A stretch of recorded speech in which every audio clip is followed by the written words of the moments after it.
This is the Wrestlebread Podcast, bringing you the latest news, recaps, and analysis of AEW and WWE. Get the unique perspective from a wrestling fan of over 25 years. Here's your host, Jaydee. What's going on, guys? This is Jaydee, and this is episode 166 of the Wrestlebread Podcast. So we just had week 3 of the NFL season, and it's been very crazy. I'm happy that the Cowboys won. Dak is supposed to be coming back in about 2-3 weeks, but it's just been a crazy week in football, of course. And, it's crazy, first of all, that we are almost into the month of October. The year has been flying by. Time is just flying by.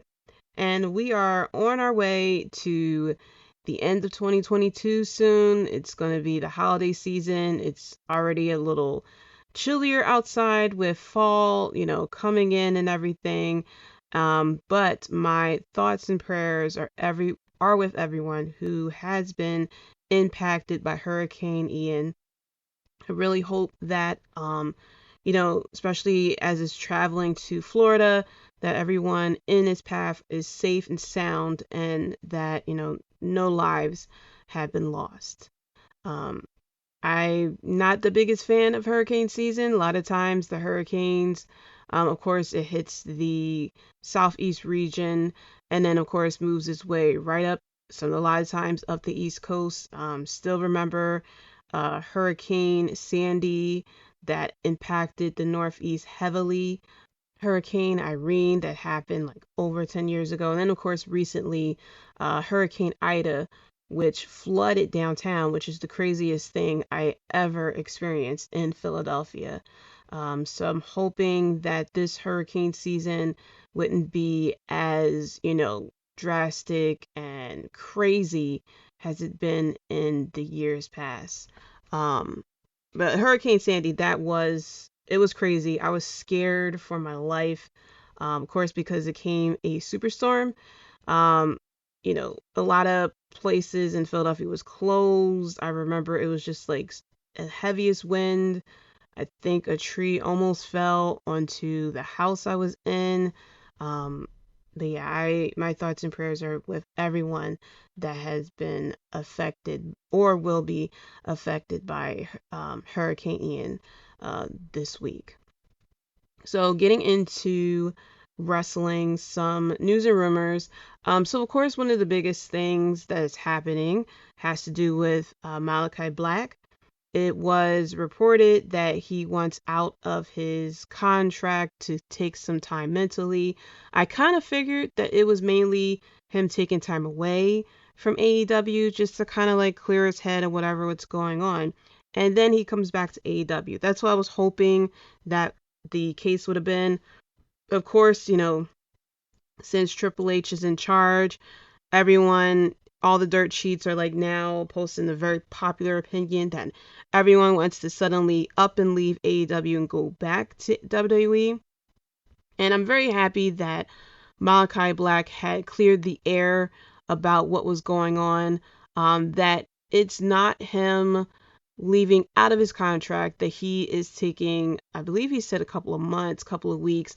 He had went on Instagram Live, this week actually, to address some things. And then, crazy things that happened was that he received death threats. What the hell is wrong with people these days? I know that with the internet, everybody, feels though they are untouchable and stuff like that. But you're very weird to sit there and give death threats to someone because of what they're deciding to do with their life professionally.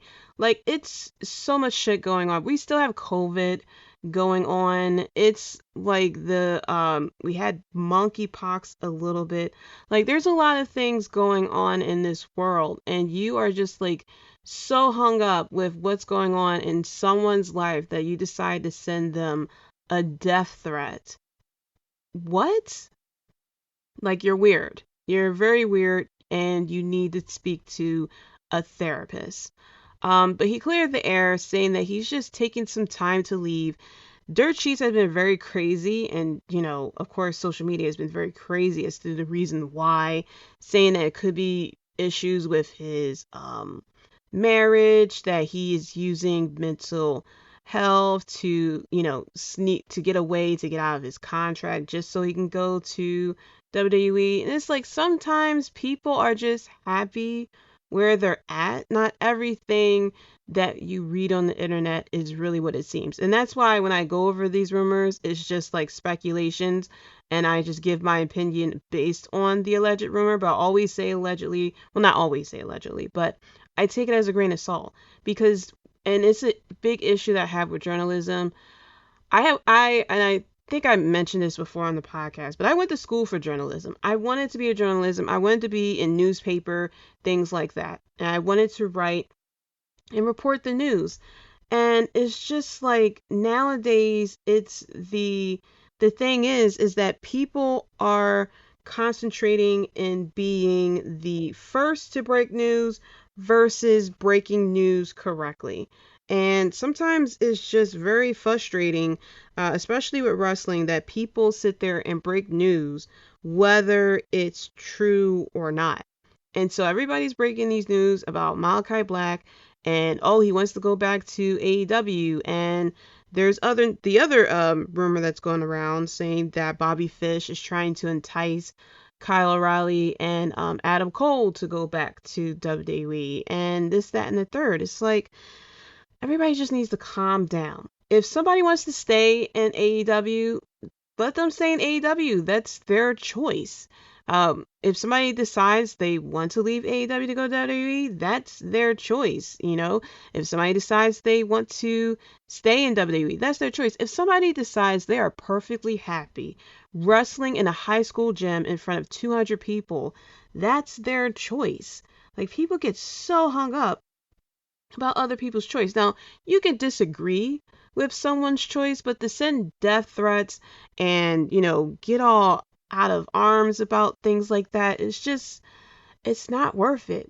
Time in life is short. There is so much shit going on in this world. We just sent a rocket into space. We just pulled an Apollo, not the like, this is feeling like we're basically experiencing the movie Armageddon with the NASA sending a rocket into space to see if they can push an asteroid out of the way. Like, that's what's going on right now. We are on a floating rock in space in the middle of the Milky Way, which is in the middle of a very big ass universe. Like, there may be multiple versions of us out there. There's definitely aliens out there, and there's a lot more shit out there that we don't even know about. And you are sitting here sending death threats to a wrestler because they are not. There's a rumor that they may leave the company that you're a fan of. Sometimes people really just have to sit down and really just examine. I always say, think before you do, And I know this is a bit of a slight of a rant here, but it just like really blows my mind of people with the death threats and stuff like that. So Malakai, just to go back on point, Malakai Black went on Instagram Live to basically address that, his contract, he's just taking a step away from things.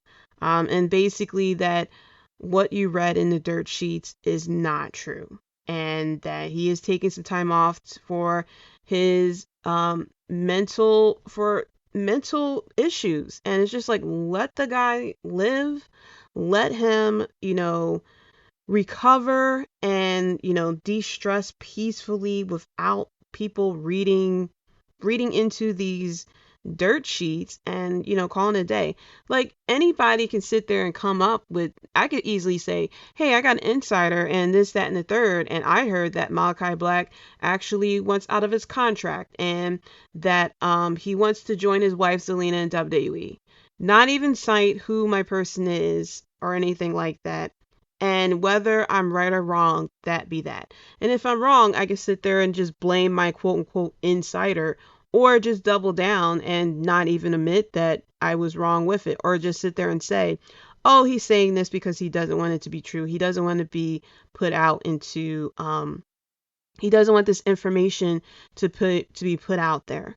So it's just like, I think people sometimes kind of take things a little bit too far.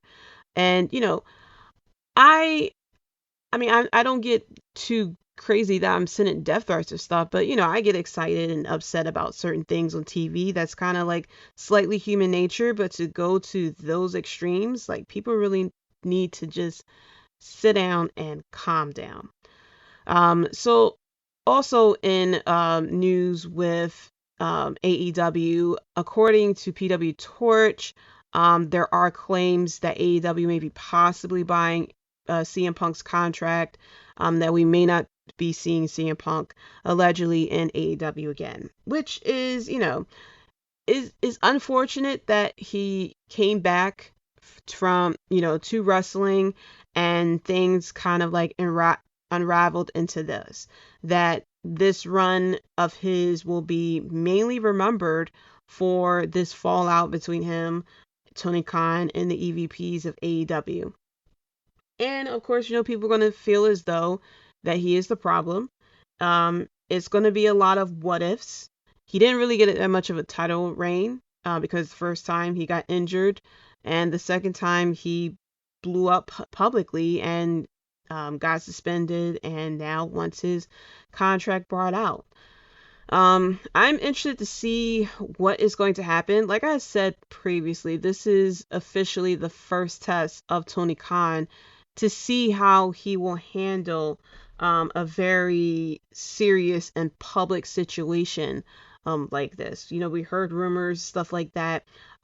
We've seen how he handled MJF, but it felt like that was kind of like more swept under the rug than, something blown out like this. A full-on fight backstage with an employee and the EVPs, to where as though they're people getting bit and stuff like that, allegedly. And so I feel as though this is like the first test of Tony Khan to see how he will handle a situation like this as CEO, boss, and whatever. And we'll see how it plays out. I'm guessing in the next couple of weeks or something. I don't think there's been any word of how long everyone has been suspended for. I believe the person who tried to break up the fight or something like that backstage. I think it's Pat Buck. I'm not 100% sure. But I am interested to see, once all the suspensions is over, where do we go? How do we move forward from here? Also, Battle of the Belts was originally going to air the same day as Extreme Rules, but now it will air as a live special on Friday, October 7th. Rampage will be live that day, and it's going to be starting at 9 p.m. with Battle of the Belts starting at 10. So we'll have, that'll be a crazy Friday, because SmackDown will be the go-home show for Extreme Rules. Not 100%, they haven't, of course, mentioned any matches so far.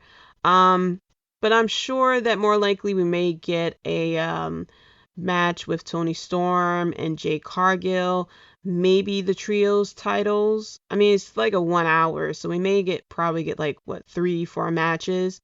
So probably something with Wardlow, maybe one of the women's matches. I don't think it's going to be both of them, unfortunately. It'll probably be Tony Storm, maybe Jade Cargill will defend her title on Rampage that night. And we'll probably have a trios title match and the TNT title match for Battle of the Belts. Maybe even probably Ring of Honor belt at that point, since, Ring of Honor still doesn't really have a TV deal, or I don't think they have an upcoming special either. But the popularity of Battle of the Belts has been going down. In my opinion, I feel as though because it's pre-taped, so you can kind of find out the winners of the matches. I know that they promoted, but last year I completely forgot it was happening. And actually looking at previous Battle of the Belts, it's only 3 matches. So I'm sure one of them will be the women's, probably the trios, and then the TNT championship. Actually, no, I think a women's match, probably the TNT championship, and then the Ring of Honor championship, as we've been seeing for the past few ones. That's the 3 titles that have been featured on Battle of the Belts 2 and 3. But the popularity has been going down for it. Like I said, it was always on. It was on a Saturday. Of course, this occurred when the weather was a lot warmer and people are out on Saturday nights and not really being at home to watch a 1 hour show. And then you find out, of course, what the results are anyway. So it's like, is it worth watching this on a Saturday if I already know what's going to happen? Um, Also, allegedly, according to Wrestling Observer Radio, Tony Khan isn't granting anyone releases, which I'm not too surprised by. My only issue, because I say with WWE when Vince had people request their release and stuff like that, that people aren't being used to their ability, that you're not you're leaving money on the table with some of these people. And I'm feeling that type of way too with AEW. My thing is that they have a lot of people for 3 hours of televised wrestling. I know that they have the YouTube shows and everything like that. But however, for the main 3 hours, for a lot of casuals who only watch what's on the TV, because you got Raw and Smackdown, NXT, if you watch that as well. It's a lot of wrestling on actual TV. So sometimes you're watching the YouTube show. A lot of times people are not watching the YouTube shows. And at first they had something going with, rotation of wrestlers, from week to week, especially during the pandemic time. People had time to kind of like grow and things like that. But now that you have a lot of the big names like Bryan Danielson, Jon Moxley, CM Punk, Chris Jericho, you're seeing a lot of the kind of the same things. Not really exactly like it would be in WWE, but you're seeing a lot of the same group of people from week to week. And so you're kind of like missing out. There's opportunities that are missing for people. Biggest example that I always use is Brian Cage. He came in with the Casino Battle Royale. I forgot which pay-per-view it was, and he had promise. Unfortunately, he didn't connect with the crowd, and he was booked, but unfortunately, it felt like he was kind of like lost in the shuffle. And it's kind of the same thing with we have Pac now, who just had a title defense with Orange Cassidy. A lot of people mention Andrade as well. They have a stacked roster, and they just brought in Saraya as well. So, there you have a lot of people on your roster. Looking at the women's roster, there's women that they have listed on here that we don't really see unless you're tuning into the YouTube shows like Abaddon. We see Anna Jay mainly backstage. We just had Sheeta on TV.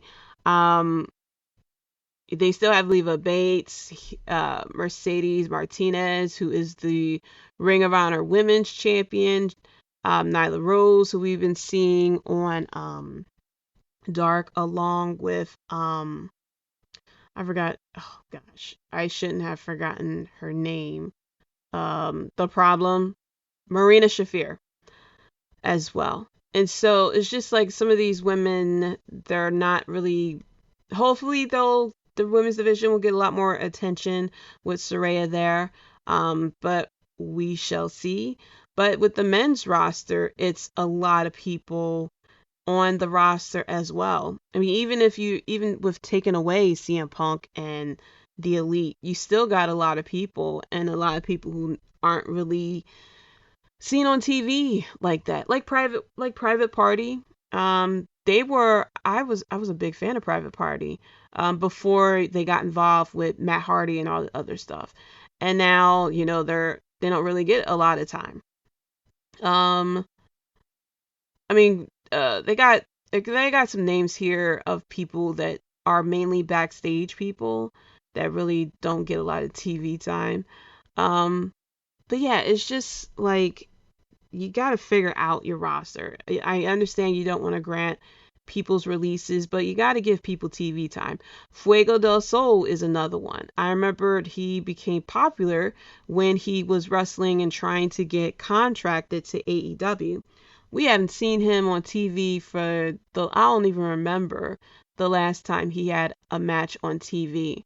Um, and so, if you want to do the right thing and not grant people releases, but you have to, use people to, gain maximum profits for your company.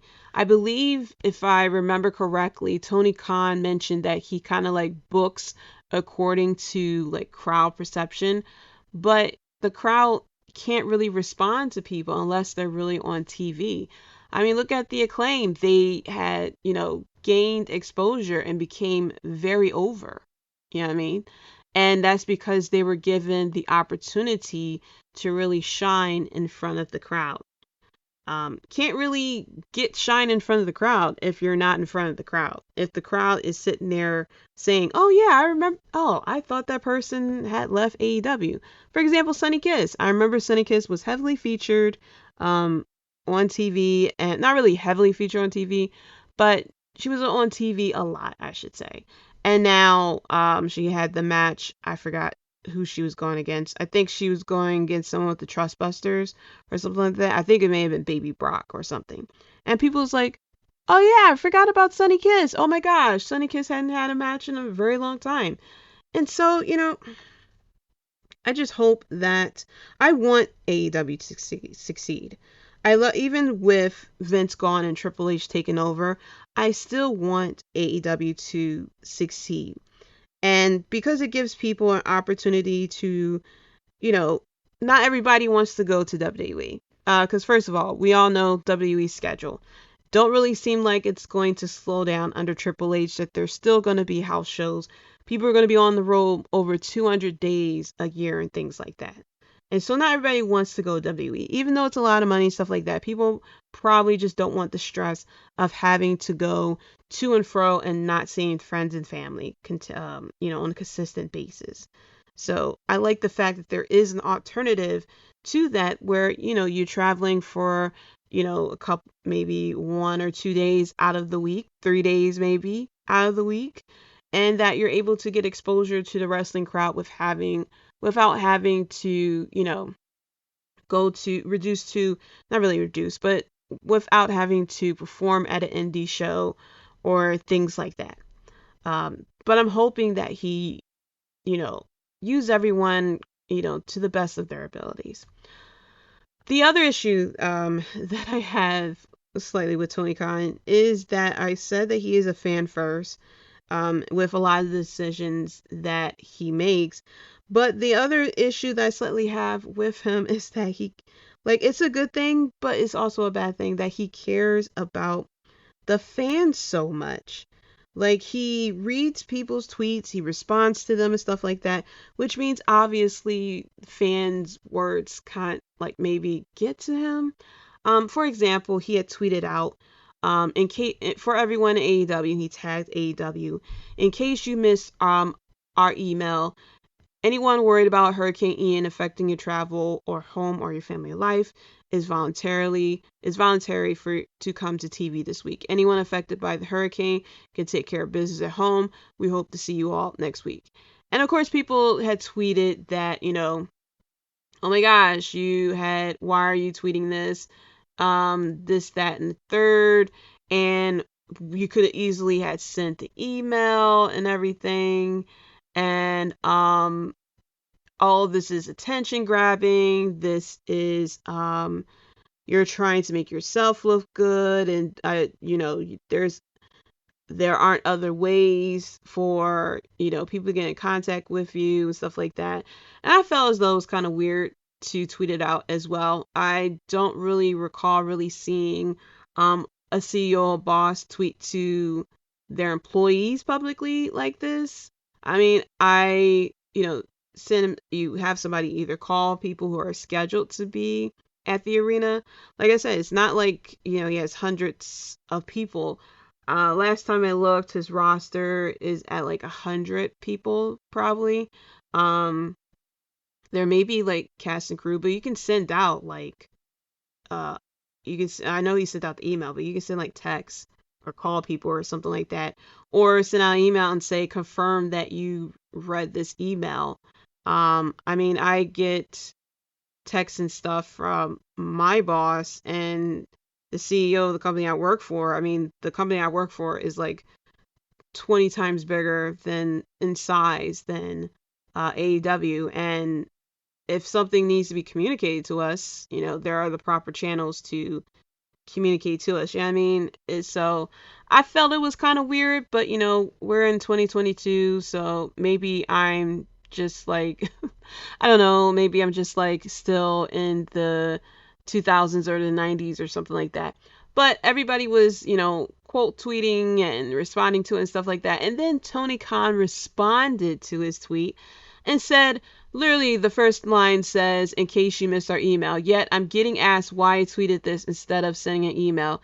In case you missed our email means we sent one. I still got questions after the email, so clearly people had missed it, so I followed up with the tweet. And also, too, something when I was reading about this, that you can actually create a group on Twitter, and send out a massive group message as well. But I don't know. I don't know what's going on in Tony Khan's head. I can only speculate and guess. But I was sitting here like, why are you responding to people responding to your tweets? Like, not saying that you shouldn't care, but you kind of shouldn't really care about people's reaction to this.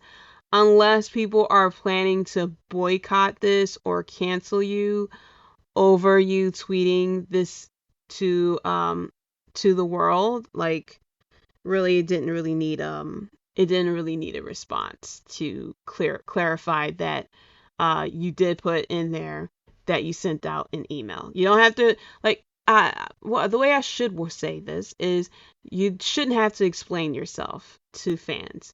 Only explain yourself to fans if it's needed to be. Like, if you have to take a title away from somebody and things like that. Because he also tweeted out that Chris Jericho will be defending the Ring of Honor title against Bandito. And people were questioning why, and he responded to the tweet. And the way he tweeted, it definitely sounded like he had a slight attitude about it. But he said, if you're not familiar with Bandito, why he deserves a rematch for the Ring of Honor title, or, oh wait, no, that's not it. He mentioned like something along the lines like, I literally put in the tweet that there are former champion that's why he's getting the match. Because he said something like, hence what I said in the tweet, he's a former Ring of Honor champion, that's why he's getting the rematch. And then Juice Robinson is getting a title shot as well. And I'll get into my thoughts about what's happening in Philly tomorrow once I get to it. But it's like, I don't know. I feel like you don't really have to explain yourself all the time. But let's get into WWE, shall we? So Drew McIntyre, apparently, according to PW Insider, he wasn't at the house shows this past weekend. Apparently he had suffered from food poisoning. I hope he recovers. The Hubs had food poisoning, like, around like maybe 10 years ago, and he almost died because he was throwing up, well, not to get like TMI, but he was like dehydrated. And so, when you have food poisoning, the biggest thing is to make sure you stay hydrated, because you can you can die from food poisoning. And so I hope Drew McIntyre, if he is sick with food poisoning, hopefully he has a speedy recovery, and that he, comes back 100%, as well. And also, so the, biggest mystery that all the detectives of social media has been looking into has to do with the little white rabbit. Now, people, there was a lot of speculation, that, people, of course, thought it was Bray Wyatt, but that's what we kind of thought was happening with the previous vignettes that we saw that actually led to the return of Edge.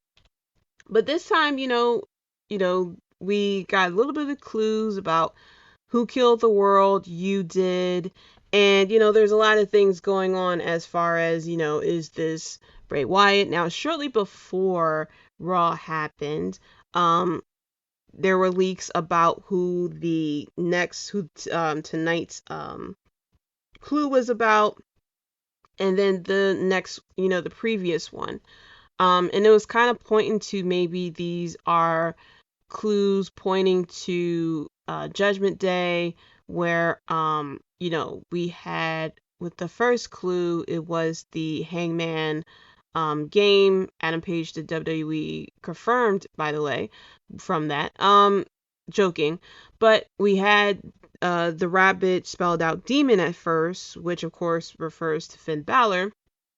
But it's like, it could have been Edge. People thought it may be Killer Cross. People think that it could be, some people have been pointed to Malakai Black recently, but of course Malakai Black had discredited those thoughts for everyone.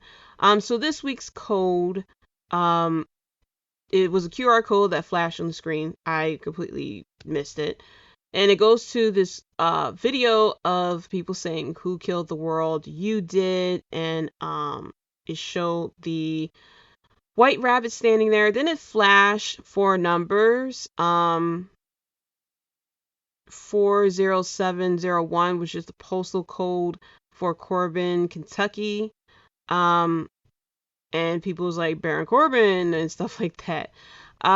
So people also, there was footage of ECW. There was ECW footage with this package. So people think that this is hyping up a show up at Extreme Rules in Philly, which is like, damn it, if I don't go to this damn pay-per-view and fucking Bray Wyatt shows up in an epic way, I will definitely feel salty as fuck. Because them tickets are cheap for the nosebleeds. Nosebleeds, I think, are about, I believe, $40-$50 maybe.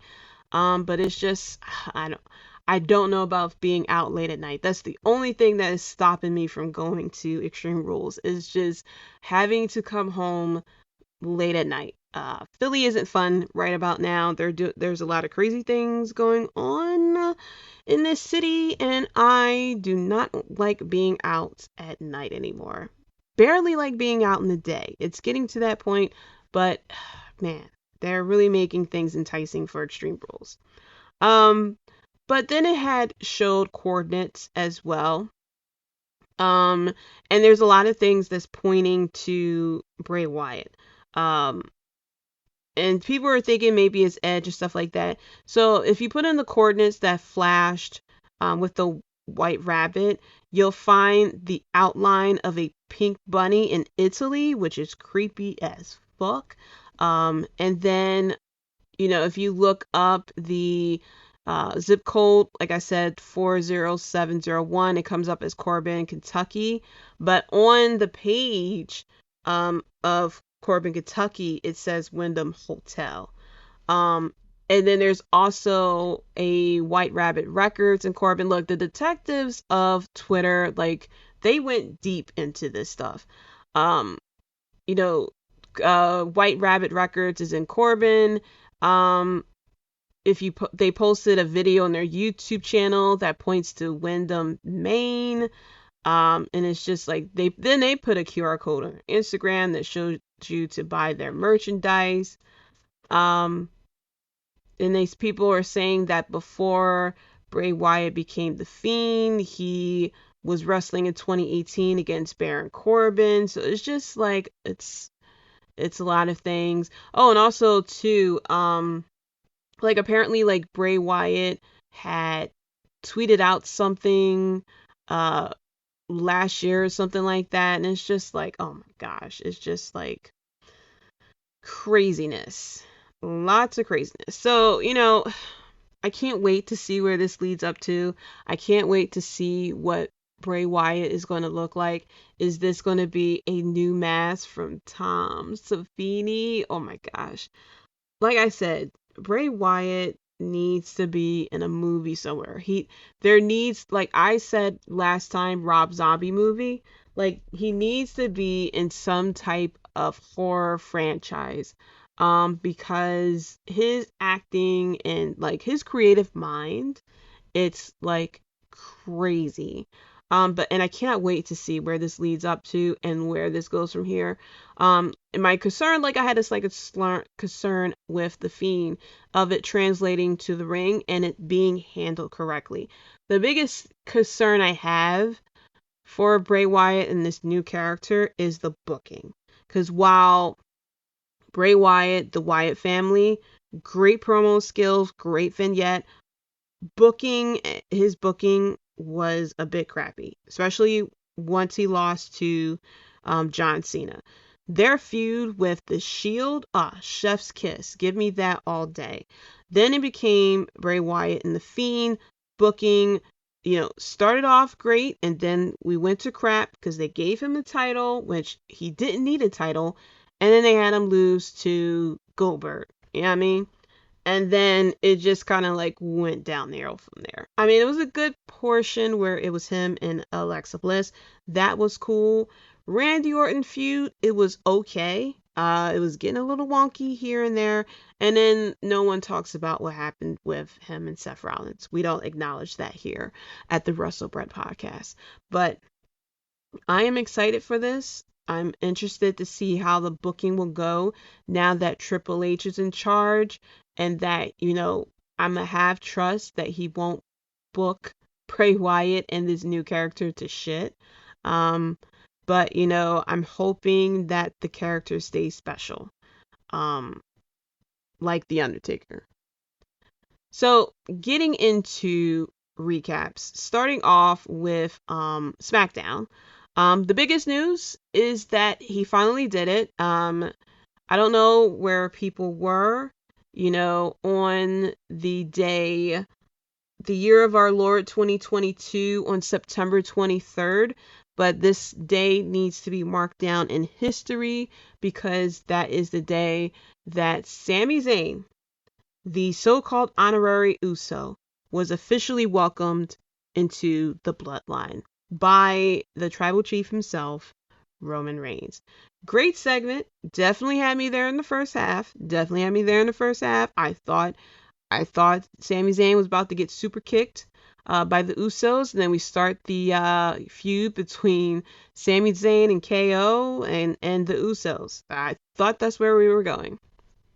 But Roman Reigns told Sami Zayn, take off that shirt. Jay sat there and ripped the shirt off of him and stuff like that. First of all, Solo Sikoa acknowledging the tribal chief, of course, which is easy. I mean, cousin, you're the one making all the money. You're the reason why I've been brought up to the main roster. I'll acknowledge you. But then, Sami Zayn sat there and said, Jay tore off the shirt. Jay was excited to tear that shirt off of Sami Zayn. He sat there and said, finally, I'm happy that people see this mofo the way I see him. Sat there and ripped the shirt off of Sami Zayn. And he was sitting there smiling. Like, yeah, Oos, I told your bitch ass that, you're not one of us and stuff like that.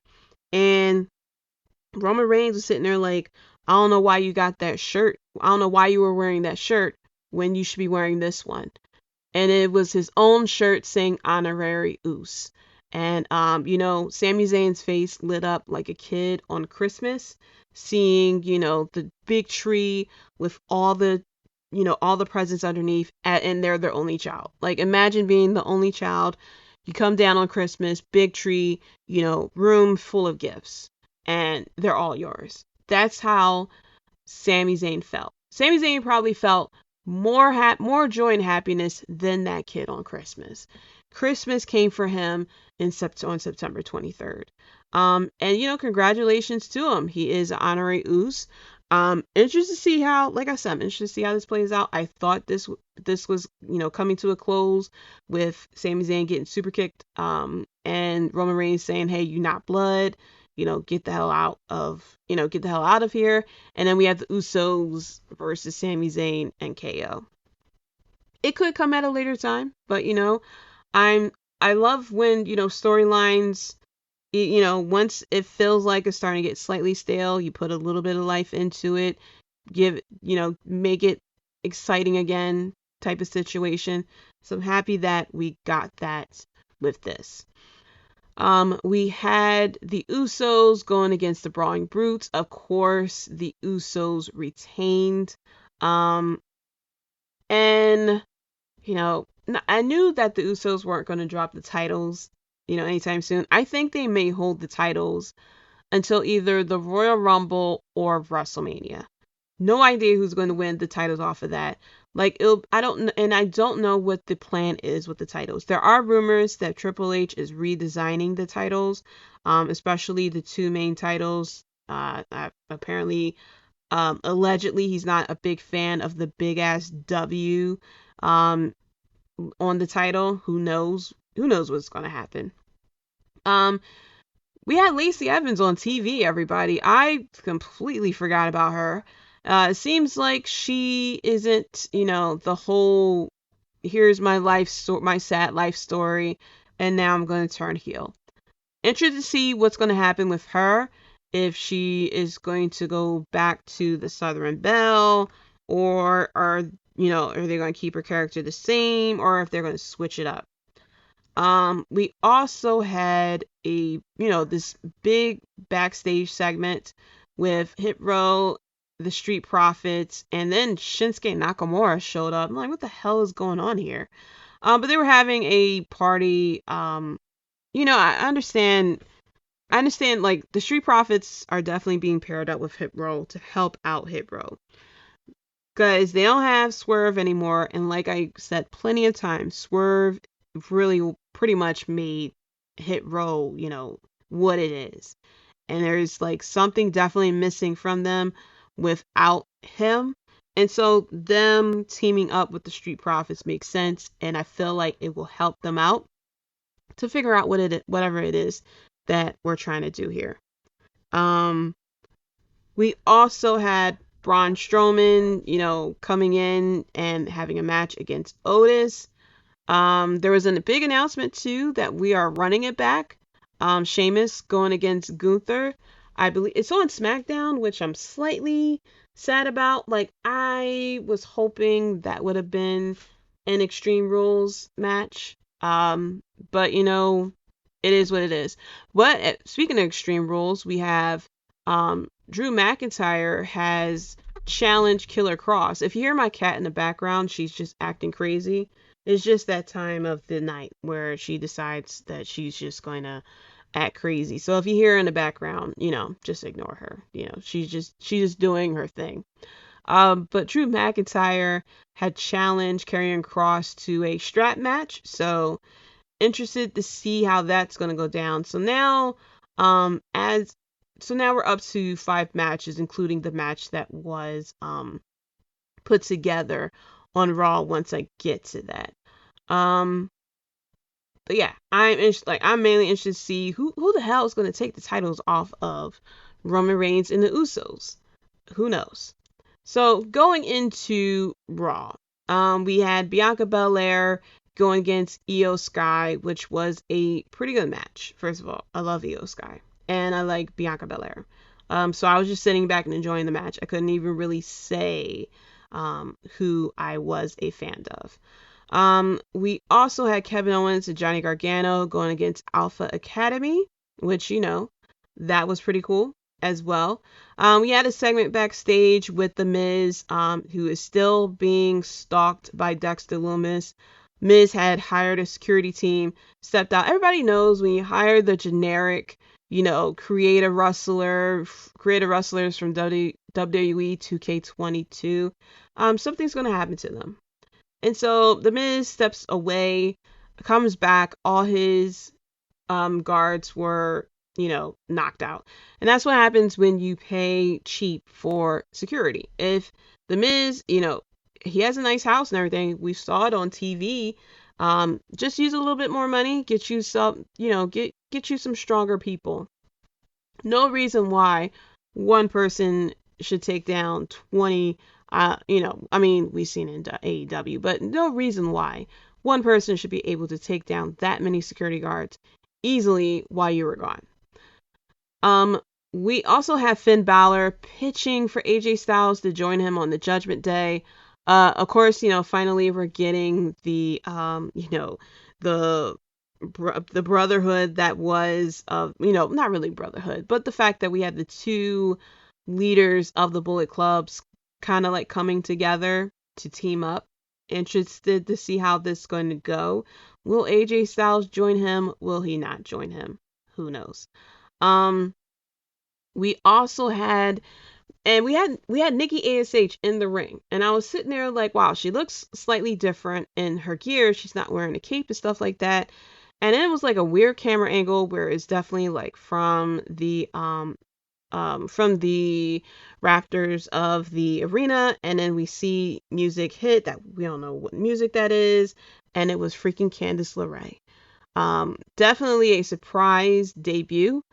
Shout out to her, part of the Mamas Club, doing her thing. She looked pretty good. I'm very excited for her to be on the main roster.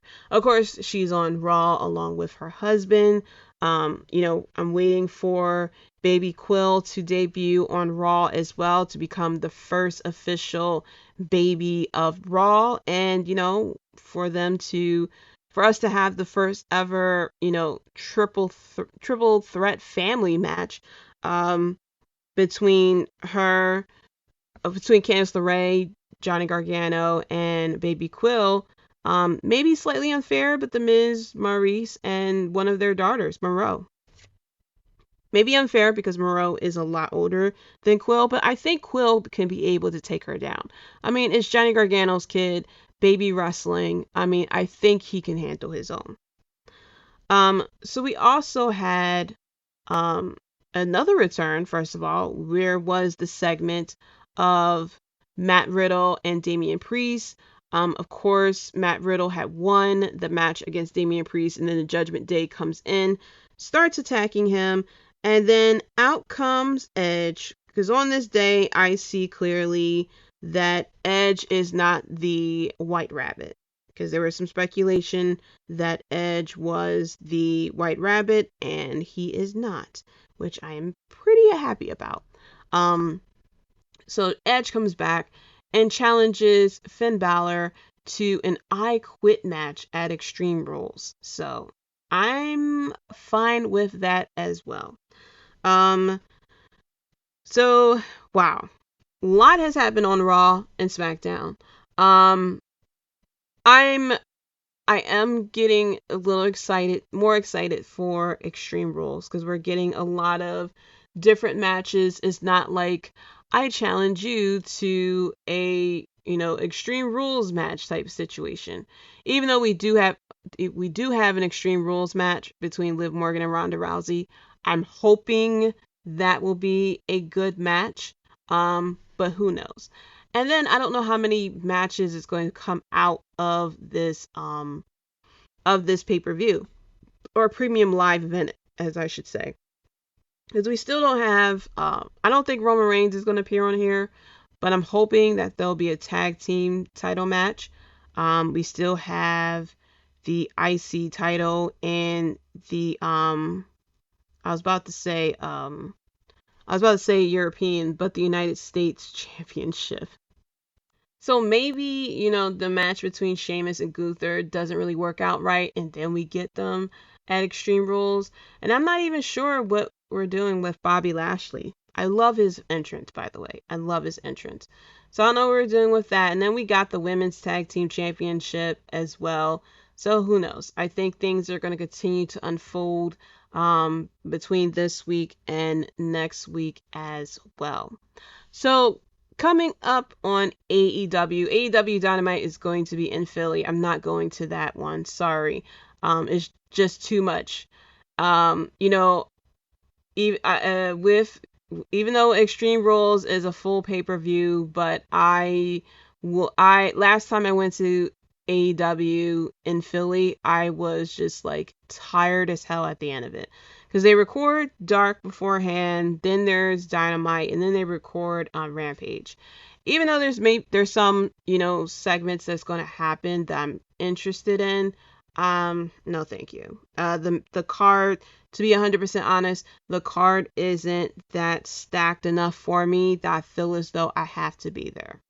The only things I would like to be there for is when Saraya speaks. She said I'll see you Wednesday, so I don't know, there's speculation of if she's actually going to be there as a wrestler or as a coach or something like that. It seems like she'll be there wrestling because she came out when to help out. I think it was Toni Storm and Athena, I believe it was. So it feels like there may be a showdown between either her and Britt or her and Jamie Hayter. But what's going to happen in AEW Philly, we got the World Title Eliminator match, AEW World Championship, Jon Moxley versus Juice Robinson. We have Ring of Honor World Championship, Chris Jericho versus Bandito. AEW Interim Women's Toni Storm going against Serena Deeb. Saraya speaks. We have MJF speaking. And then there's a Chris Jericho Championship celebration, which probably may lead to the turn of Daniel Garcia. So I also am a little confused also too. And I'm sure Tony Khan may tweet at me if he hears this episode, of how Juice Robinson is getting a title shot and how Bandito is also getting a title shot. And I say these things because unlike WWE, AEW has a ranking system which they love to put out every week and remind us of and to remind us of as well of, who's the number one contender and things like that. Now, looking at the AEW website, the last time that they have this ranking is as of August 31st. And I don't see another spot where there would be a ranking system. So I don't know if they're getting rid of this ranking system or they put it on pause because it's not working in their favor. However, the number one person, unless this had changed, now I don't know how much this has changed, but as of August 31st, it's Hangman Page, who is number 2. We have Powerhouse Hobbs, Jay Lethal, and Darby Allin. Of course, Darby Allin is in a feud. We could have easily had Jon Moxley going against Hangman Page. No, we can't. No. Yeah. Wait, yeah. Yeah, Hangman Page isn't suspended. We could have had Hangman Page. Yeah, you know what? Yes, it was on TV because he won a future title shot. I remember that. We also have MJF too, who is lingering around. Like, I don't know. I understand that AEW likes to throw things together because they have that option of putting together, the best feuds that brings up excitement. But you're bringing people in from another country, from another company. Whereas though you have people on your roster that hasn't been seen on TV in a little while. So we could have easily had something going on as far as Bandito. I mean, I understand he is a former Ring of Honor champion as far as Bandito and Chris Jericho, but I don't know if there is an official roster list for Ring of Honor. I'm not 100% sure, but I feel as though you could have filled that in with someone else as far as who should be going against Chris Jericho, you know? And like I said, I know wins and losses matter. Actually, Bandino is listed here on the Ring of Honor page, so, you know, I stand corrected. But yeah, also too, with some of these matches, you can't sit here and throw someone together too, and I may sound like I'm contradicting myself, but I'm going to recap it here. I know that you don't want to give somebody a title shot if you intend on them to lose. So obviously, Jon Moxley is going to win here, and more likely Chris Jericho is going to win here as well. Because wins and losses matter in AEW.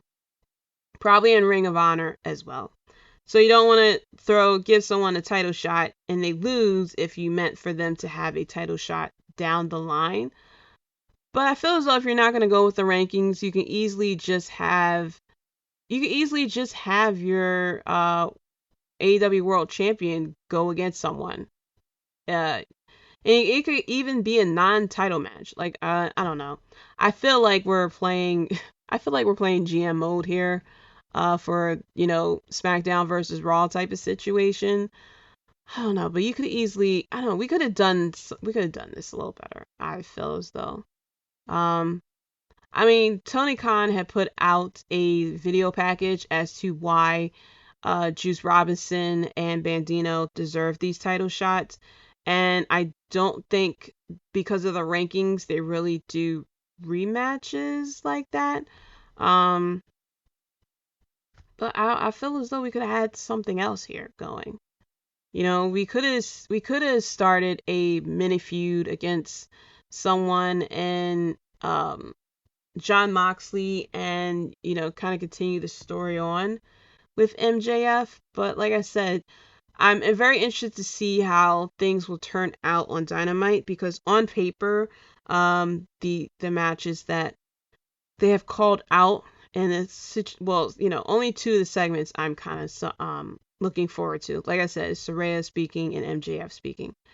Everything else is kind of like, you know, it is what it is. Truthfully, not like breaking my neck to tune in to see Dynamite, and it's kind of a shame because I remembered times, and you know, there are still times recently where I will, you know, tune in as soon as 8 o'clock starts. Here, you know, if it's like, if I miss a segment, I'll be okay. But it's not like from top to bottom must see TV like we had for some of their previous pay-per-view events, you know, with All Out last year. Definitely like top to bottom must see every single match. Tune in and watch intently, and, you know, turn down the music and everything, and everyone shut the hell up so I can sit here and watch the All Out in peace. So I don't know, I'm hoping that, you know, maybe this is just a low moment, and, you know, in a, you know, couple of weeks or a couple of months maybe we'll get things back on track. But like I said this previously in a previous episode, but Discover Warner is watching closely if they should take the time out for AEW and even for Ring of Honor. So Tony Khan really don't have the luxury of just kind of like being all willy-nilly, because you're trying to work for a TV deal for two companies. So you definitely got to really show that you're worth the price. Because with mergers, there is no loyalty.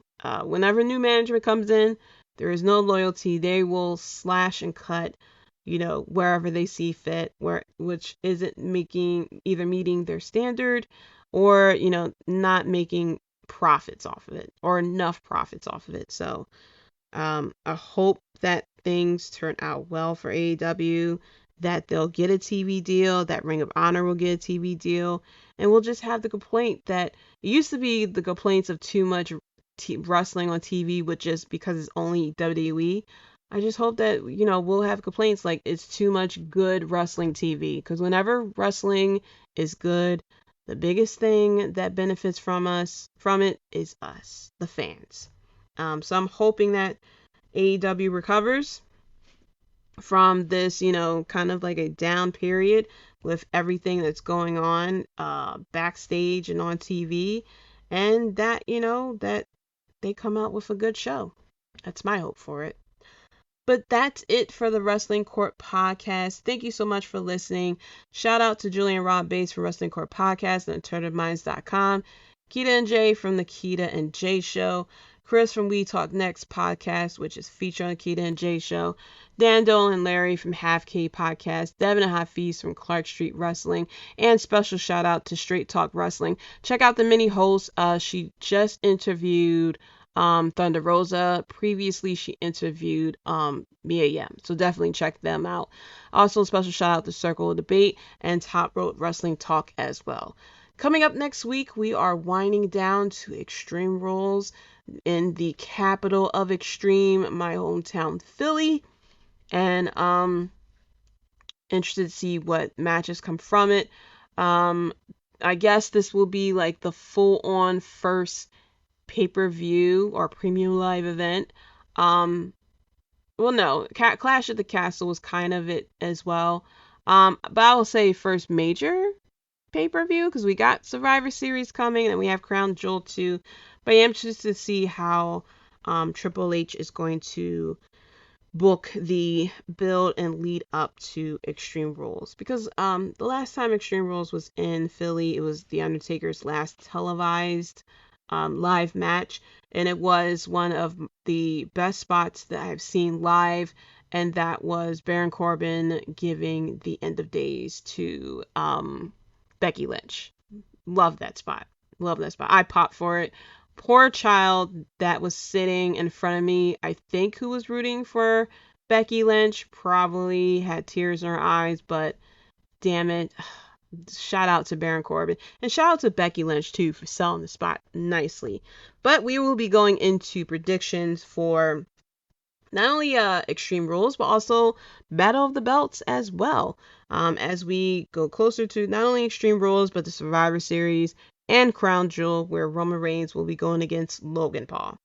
Be sure to hop on Twitter and follow me at JDC137. That's JAYDEE letter C137. You can also follow the podcast at Wrestlebread as well. Be sure to click the links in the bio for the Instagram, the Facebook, and the YouTube channel as well. And let me know your thoughts, how you feel about what's going on with the rumors and news that's going on. Are you happy that Edge is back? Are you happy that Candice LeRae is back? And how do you feel about the White Rabbit? And will you admit that you killed the world as well? So until next time, guys, peace.